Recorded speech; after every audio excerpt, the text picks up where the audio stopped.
खबर है, झारखंड में विभिन्न पदों के लिए करीब 25,000 नियुक्ति का रास्ता साफ। दोस्तों, झारखंड में जेपीएससी और जेएसएससी की लंबित परीक्षाएं जल्द लेने का निर्देश के बाद करीब 1.5 दर्जन परीक्षाओं पर लगा अड़चन खत्म हो गया है। झारखंड सरकार के द्वारा जेपीएससी और जेएसएससी को दिए गए निर्देश के बाद राज्य में करीब 25,000 नियुक्ति का रास्ता साफ हो गया है। सरकार के निर्देश के बाद जेपीएससी और जेएसएससी लंबित परीक्षाओं को आयोजित करने में जुट गई है। आपको बता दें कि राज्य के सरकारी दफ्तरों में 60,000 से ज़्यादा पद रिक्त हैं। इसमें शिक्षकों के रिक्त पद भी शामिल हैं। खबर है, झारखंड सरकार ने हाईकोर्ट के फैसले के खिलाफ सुप्रीम कोर्ट में दाखिल की एसएलपी। दोस्तों, राज्य सरकार सुप्रीम कोर्ट में नियोजन नीति पर दिए गए हाईकोर्ट के फैसले को लेकर याचिका दाखिल की है। सरकार की ओर से अधिसूचित जिलों में शिक्षकों की नियुक्ति रद्द करने के आदेश और नियोजन नीति को अवैध घोषित करने के खिलाफ याचिका दायर की गई है। आपको बता दें कि झारखंड हाईकोर्ट की बृहद पीठ ने झारखंड सरकार की नियोजन नीति को असंवैधानिक करार देते हुए कहा है कि किसी भी पद को 100% आरक्षित नहीं किया जा सकता है। दोस्तों, बड़ी खबर निकल कर आ रही है। जी हाँ, अगले महीने से बैंक बदलेंगे पैसों के लेन देन से जुड़ा ये नियम।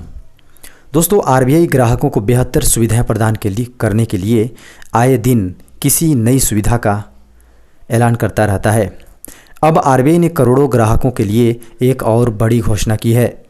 अगले महीने से बैंक पैसों के लेन देन से जुड़े एक अहम नियम में बदलाव करने जा रहा है।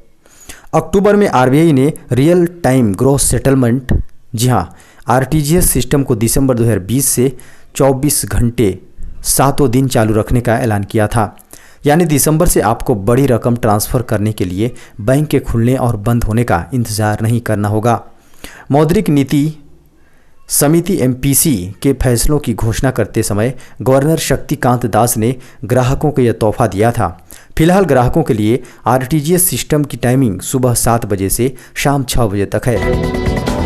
खबर है, सरकारी कर्मचारियों को तगड़ा झटका। जून 2021 तक नहीं होगी महंगाई भत्ते में बढ़ोतरी। दोस्तों, केंद्रीय सार्वजनिक क्षेत्र उद्यमों के कर्मचारियों को सरकार ने तगड़ा झटका दिया है। केंद्रीय कर्मचारियों के महंगाई भत्ते में बढ़ोतरी पर रोक लगा दी गई है।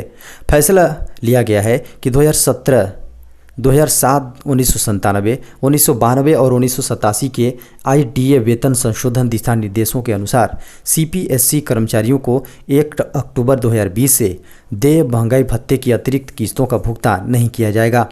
यह फैसला कोरोना संकट के चलते लिया गया है। असल में कोरोना संकट के कारण सरकार के राजस्व में भारी गिरावट आई है। सार्वजनिक उपक्रम विभाग यानी डीपीई ने इस मामले में मेमोरेंडम जारी किया। खबर है, श्रम मंत्रालय ने 12 घंटे के कार्य दिवस का प्रस्ताव दिया। दोस्तों, श्रम मंत्रालय ने संसद में हाल ही में पारित एक संहिता में कार्य के घंटे को बढ़ाकर अधिकतम 12 घंटे प्रतिदिन करने का प्रस्ताव दिया है। अभी कार्य दिवस अधिकतम 8 घंटे का होता है। मंत्रालय ने व्यावसायिक सुरक्षा, स्वास्थ्य एवं कार्य शर्तें संहिता 2020 के मसौदा नियमों के तहत अधिकतम 12 घंटे के कार्य दिवस का प्रस्ताव दिया है। इसमें बीच में अल्पकालिक अवकाश भी शामिल है।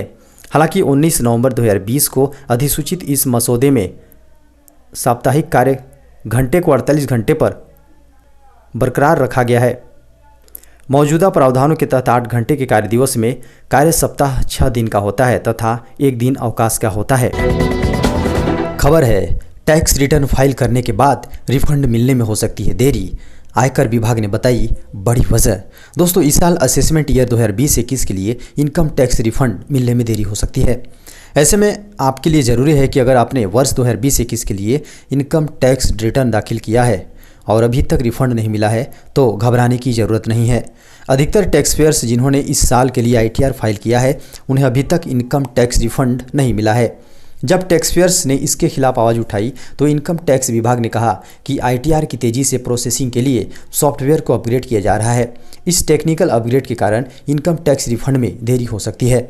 दरअसल कई टैक्स पेयर्स ने जून-जुलाई में ही आईटीआर फाइल कर दिया था। जब उन्हें टैक्स रिफंड नहीं मिला तो उन्होंने ट्विटर पर रिफंड के लिए लेकर आवाज़ उठाई। उसके बाद इनकम टैक्स विभाग ने ट्वीट के जरिए बताया कि टैक्स पेयर्स को अच्छी सेवाएं देने और आईटीआर की तेज प्रोसेसिंग के लिए नए टेक्नोलॉजिकल अपग्रेडेड प्लेटफॉर्म पर जा रहे हैं। विभाग ने बताया कि असेसमेंट ईयर 2020-21 का इनकम टैक्स रिफंड CPC 2.0 के जरिए प्रोसेस किया जाएगा। इस वजह से रिफंड में देरी हो रही है। हालांकि इनकम टैक्स विभाग ने नए CPC 2.0 प्लेटफॉर्म पर माइग्रेशन और असेसमेंट ईयर 2020-21 के इनकम टैक्स रिटर्न की प्रक्रिया शुरू होने की कोई टाइमलाइन नहीं बताई है। मौजूदा समय में सभी तरह के इनकम टैक्स रिटर्न बेंगलुरु स्थित सेंट्रलाइज्ड प्रोसेसिंग सेंटर से प्रोसेस किए जाते हैं। खबर है गूगल, फेसबुक और ट्विटर ने इमरान खान को दी ये बड़ी चेतावनी। दोस्तों, पाकिस्तान हर बार अपनी हरकतों की वजह से दुनिया के पटल पर शर्मिंदगी का शिकार होता है। एक बार फिर पाकिस्तान को चेतावनी मिली है। इस बार चेतावनी गूगल, फेसबुक, ट्विटर ने दी है। उन्होंने कहा है कि अगर कानून में बदलाव नहीं किया तो पाकिस्तान में कारोबार बंद कर देंगे। आपको बता दें कि पाकिस्तान के प्रधानमंत्री इमरान खान ने बुधवार को ऐलान किया है कि अब उनके यहाँ इंटरनेट के कंटेंट पर सेंसरशिप लगाई जाएगी। जो कंपनी इस नियम को तोड़ेगा उसके खिलाफ जुर्माना लगाया जाएगा, जिसका विरोध किया गया है। वैश्विक इंटरनेट कंपनियों का प्रतिनिधित्व करने वाले संगठन एशियाई इंटरनेट गठबंधन ने, जिसका सदस्य गूगल, फेसबुक, ट्विटर भी है, ने कहा कि इंटरनेट कंपनियों को निशाना बनाने वाला ये कानून चिंताजनक है। उनका कहना है कि अगर ये कानून लागू किया गया तो पाकिस्तान से कारोबार मजबूरन समेटना होगा। पाकिस्तान के अखबार डॉन के मुताबिक IT मंत्रालय ने बुधवार को नए नियम की घोषणा की। इसमें कहा गया है कि सोशल मीडिया कंपनियों, इंटरनेट सेवा देने वाली कंपनियों को हर वो जानकारी देनी होगी जो जाँच एजेंसियाँ मांगेंगी। इसमें सब्सक्राइबर की सूचना, ट्रैफिक डेटा, यूजर का डेटा शामिल हो सकती है। खबर है भारत में जल्द लॉन्च हो सकता है PUBG मोबाइल इंडिया। दोस्तों, हाल ही में PUBG मोबाइल इंडिया को डाउनलोड करने के लिए APK लिंक आधिकारिक वेबसाइट पर दिए गए थे। इस बात की पुष्टि PUBG मोबाइल के यूजर ने की है। यूजर्स के मुताबिक PUBG मोबाइल इंडिया गेम की APK फाइल आधिकारिक वेबसाइट पर कुछ समय के लिए उपलब्ध थी। उनके अनुसार वेबसाइट ने 2 ऑप्शन दिखाए थे। एक ऑप्शन में गेम की गूगल प्ले स्टोर लिस्टिंग का लिंक था, जबकि दूसरा ऑप्शन गेम डाउनलोड करने के लिए एक APK लिंक था। यूजर्स ने बताया कि ये APK लिंक कुछ समय के लिए वेबसाइट पर उपलब्ध था। वेबसाइट पर 2 ऑप्शन दिए गए थे। पहले लिंक पर जाते ही गूगल प्ले स्टोर पर खुला, वहीं दूसरे लिंक पर क्लिक करने से आने वाले इस गेम का फेसबुक पेज खुला। आपको बता दें कि PUBG मोबाइल गेम पर प्रतिबंध लगने के बाद से भारत सरकार ने PUBG मोबाइल की आधिकारिक वेबसाइट को अवरोध कर दिया था। भारत सरकार ने इस साल कई अन्य चीनी ऐप्स के साथ साथ बैटल रॉयल गेम पर भी प्रतिबंध लगा दिया था। खबर है अब भारत के किसी भी रेलवे अस्पताल में इलाज करवा सकेंगे रेलकर्मी। दोस्तों, रेलकर्मियों के लिए एक बड़ी खबर निकल कर आ रही है। आपको बता दें कि अब रेलकर्मी भारत के किसी भी रेलवे अस्पताल में अपनी उपचार करवा सकेंगे। इसके लिए उन्हें केवल उम्मीद हेल्थ कार्ड दिखाना होगा। जी हाँ, हेल्थ कार्ड दिखाना होगा। इसके जरिए पर संबंधित अस्पताल के चिकित्सक एक क्लिक पर रेलकर्मी की केस हिस्ट्री जांच कर देख पाएंगे। इसके लिए रेल मंत्रालय ने रेलटेल को अस्पताल प्रबंधन सूचना प्रणाली लागू कराने की जिम्मेदारी दी है। इस बीच रेलवे बोर्ड के चेयरमैन एवं CEO VK यादव ने भारत के 125 रेलवे अस्पतालों और 650 पॉली क्लिनिकों को एकीकृत सिस्टम के तहत जोड़ने के निर्देश प्रदान किए हैं।